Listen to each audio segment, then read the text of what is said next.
Video आवडल्यास व्हिडिओला like करायचं आहे. सोबतच मित्रांनो व्हिडिओची लिंक आपल्या मित्रांपर्यंत शेअर करायचं आहे आणि तुम्ही जर आपल्या या चॅनलवरती नवीन असाल तर आपल्या चॅनलला सबस्क्राईब करायचं आहे. प्रश्न बघा काय दिलेला आहे की एक वस्तू 12% नफ्याने विकण्याऐवजी 25% नफ्याने विकल्यास विक्री किंमत 65 रुपयाने वाढते तर त्याची खरेदी किंमत किती असेल.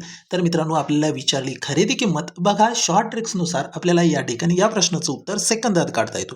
काय करायचं तर या ठिकाणी आपल्याला काढायची खरेदी किंमत. मग मी या ठिकाणी लिहून घेतलंय खरेदी किंमत बरोबर मित्रांनो काय करायचं आहे बघा पुढे आपल्याला किती रुपये विक्री किंमत किती रुपयाने वाढते 65 रुपयाने ते लिहिलं मित्रांनो या ठिकाणी. याच्या भागाकारामध्ये काय लिहायचं आहे तर 12% नफ्याच्या ऐवजी 25% नफ्याने विकल्यास म्हणजे या ठिकाणी नफ्यातील फरक घ्या. 25 मधून 12 गेले राहिले मित्रांनो 13. याचा गुणाकार करायचा आहे 100 सोबत म्हणजे आपल्याला या ठिकाणी करेक्ट उत्तर मिळून जातो.